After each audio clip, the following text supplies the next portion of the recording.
I was hidden in the community, but now people have even known me with children. They'll be asking me, where is that house that are selling soap? They said that woman with disabled, that she amputated, she's the one doing it. Since I learned this program, I have not gone to the shop buy soap again. Before, they used to pursue my children from school because the load that is on my husband's head is too much. But because of this program, this time around, I pay one of my daughter's school fees. We are the first people before they used to pursue her, but it's not today.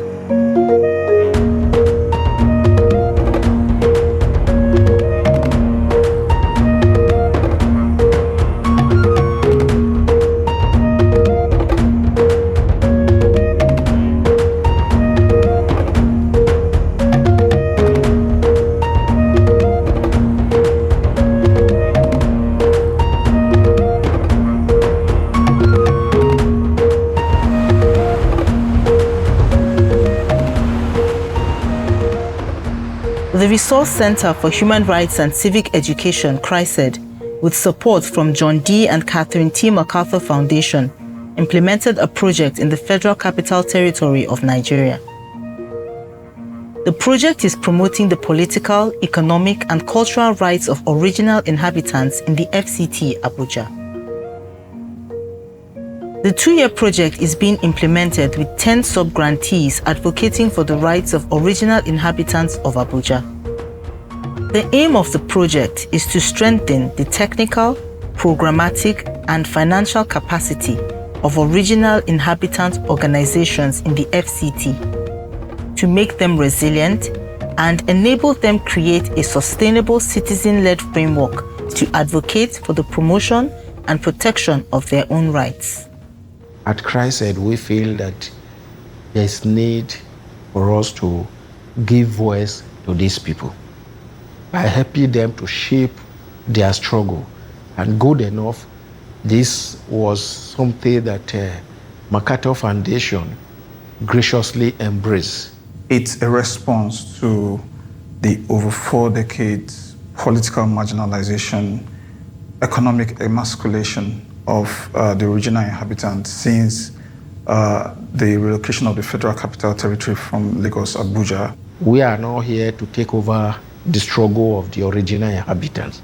Rather, we have to empower them to be able to properly channel their messages, to be able to advocate for their rights.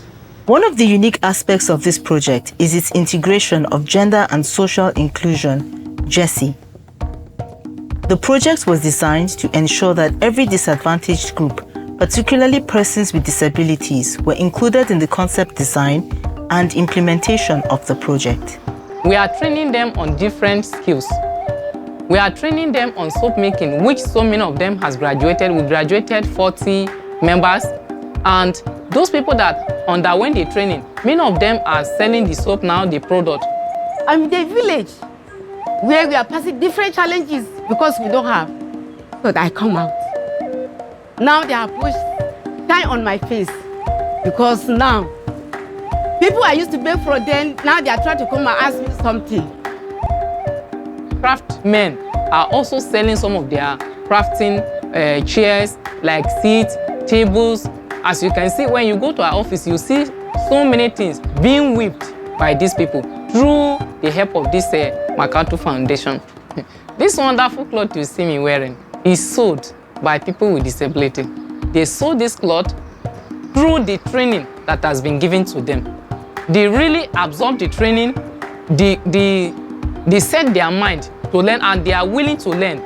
They have shown to us that truly they have acquired that knowledge. This is the practical, you can say. We still have more pending to continue with. The original inhabitants of the FCT are not only marginalized politically and economically, but culturally as well. Sub-grantees like Mero Women's Foundation and Helpline Foundation work tirelessly to revive the cultural heritage of the original inhabitants and make it economically viable. If you visit Ushafa Poultry Center now, you'll find that they is wearing a new face. As I talk to you now, the 2 new kin has been provided. new clay bed, new clay pit, and then standby generator. Solar has also been provided at the center there. We have trained so many people in this project. Out of the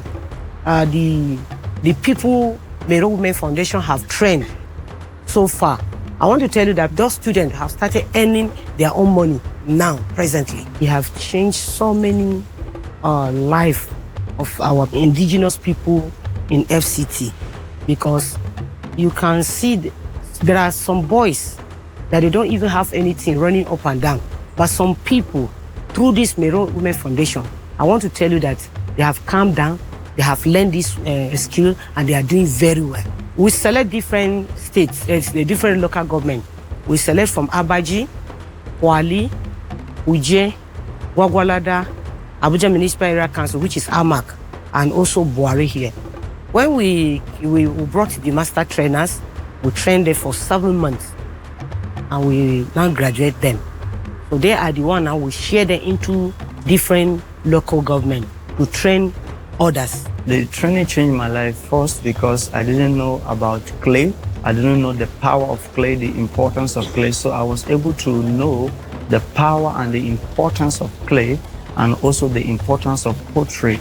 And also I was able to become a potter to preserve my cultural heritage, and most importantly, passing the knowledge on to other people. Moving from a trainee to a trainer, first coming not knowing anything about pottery work, now becoming good at it and training others. That is my joy, because it helps me to pass it on to the younger ones, and we are preserving our cultural heritage, ensuring that the legacy of our fathers don't die. Economically, it has changed my life because, we are just starting and we are beginning to get the market open for us, and we believe we will still grow and the market will be much more open for us as we progress. Similarly, Helpline Foundation is working with original inhabitants by training people from the 9 original tribes of the FCT in the making of their traditional attires. Helpline Foundation, through their work with the 9 tribes, has revived their cultural heritage, giving them a sense of pride in their cultures and empowered them economically. These are the 9 original inhabitant tribes in the FCT.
If no deliberate effort is made by the people and government and well-meaning rated Nigerians and CSOs, like Christ said, that is advocating for their culture to be preserved and their rights to be given to them, they are going to just vanish.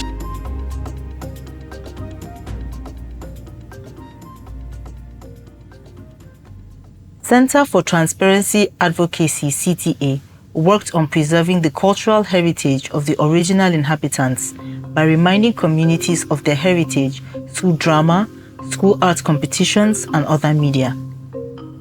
CTA works with original inhabitants to protect their communities from mining companies by guiding them through best practices around community development agreements.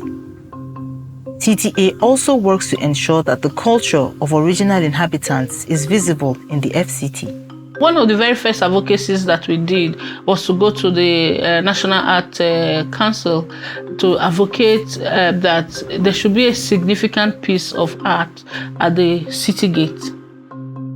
There's a way that visuals help people think, assimilate, and help people live peacefully.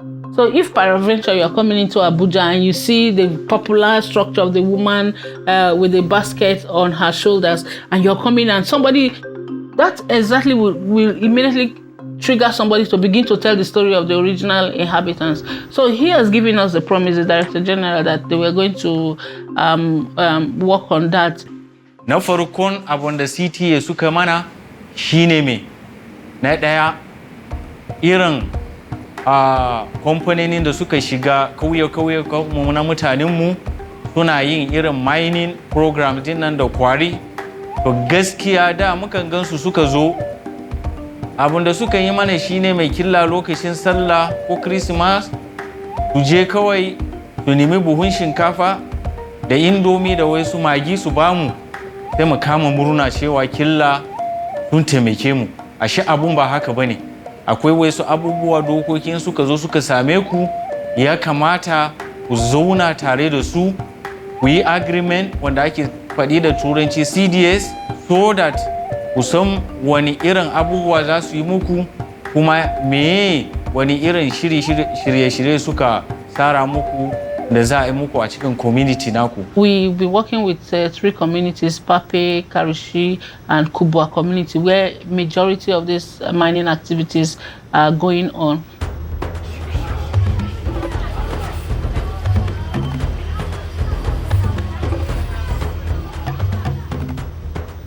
We got the women of the original inhabitants to address a press conference, talk about their issues.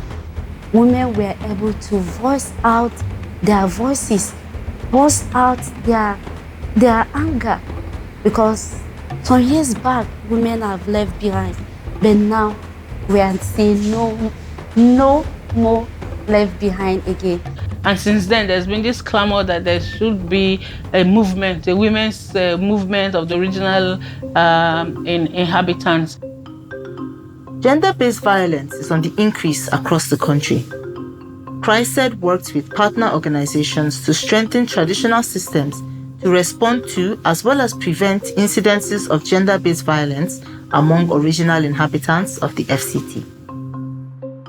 We had the baseline study on how traditional rulers address cases. We had conversations with both the traditional rulers, the community members. It was more like a scoring of what they do, how they address cases. We had to train them on the best practices on how to address such cases. A boy of 25 that raped a girl of 7 years.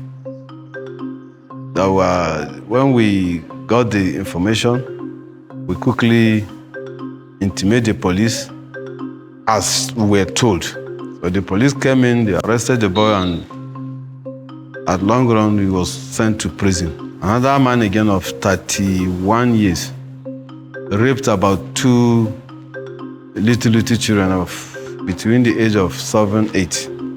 And the boy too was arrested and was equally disciplined. Even this morning, we treated the case. We've trained over 150 traditional rulers in the FCT on ways to combat SGBV, on case management, documentation, and reporting of cases, and how they should address survivors of violence in their communities. We've trained over 800 teachers and students in secondary schools, government secondary schools in FCT, and we've endowed anti-SGBV ambassadors. They are to report cases in their communities and also to stand against SGBV, speak up when such cases arises in their communities. With the grant, it has gone a long way for communities in the FCT, and they really want us to come back and do more for them. The Association of Wives of FCT Traditional Rulers is another sub-grantee working on gender-based violence. We put her together and just look at what is going on in society today. Where do we come in? Being the traditional rulers' wives, we have a lot to do. And we just decide to say, okay, we should have an association since we are down to the grassroots. So that we can work under one umbrella. Because sometimes if you see that you cannot deal with the situation alone, then you people will come as a team and deal with the situation. It's not easy. You know, before, they don't allow chief wife to come out. You just stay inside and do your lele, do your this.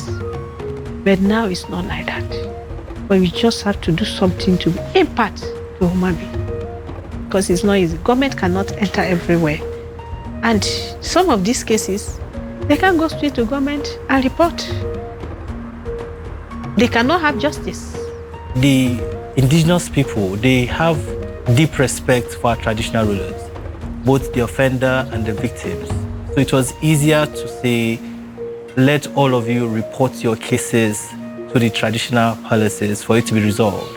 Since we started, we have been seeing a lot of changes, especially in FCT. We have been doing a lot of sensitization advocacy. And we also create a safe space in each palace. And today, we are happy. God has been using us to rescue a lot of people, like early marriage. A lot of girls that go for early marriage, they will call us, we have our hotline, then we will appear in that community and rescue them. LGBV had been a very successful project so far. So, because the traditional rulers are deeply involved in ensuring that things that has to do with sexual and gender-based violence are stamped out. Permit me to stand on the existing protocol. If you look at the political rights, for us, that is an overarching thematic area, because if the people have their political rights intact, then it will be a lot easier for them to press for their economic and cultural rights. So for us, the political right is like the flagship right. And that's where we talked about the right of the original inhabitants to political representation. We try to engage, the OIs, by putting required messagings on our different platforms, social media platforms. Then again, entering the communities to let them know why, their vote is important, why they need to engage, in the political process, why they need to partake in that political process. And part of our effort was to ensure that they go out en masse and collect their PVC, which we did. And you can see, from the data from INEC that the number of people that collected the PVC, swell, increased from what they used to have in the past. The organizations that worked on political rights, CESDA, and then AU has also been very prominent on the political rights. As a matter of fact, AU actually developed a charter of demands that is actually speaking to the right to representation, the right to key outcomes around accountable governance. We created what we call FCTYN, FCT Youth Network. In all of the 6 area councils, they have a representative of the FCTYN. And then we now have a general leader who is the FCT Youth Leader. So this platform has been created and it's been in existence, and they've been trying their best to make sure they have caught some of the protesters and then engage people rather in dialogue than protest. Through its wide network and intervention, AU has successfully promoted citizen-led advocacy and bridged the gap between the needs of original inhabitants and elected leaders.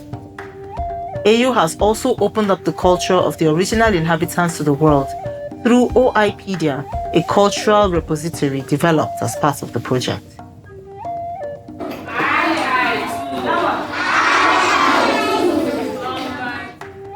FCT focused on the tangible in terms of education, in terms of healthcare, in terms of water and sanitation.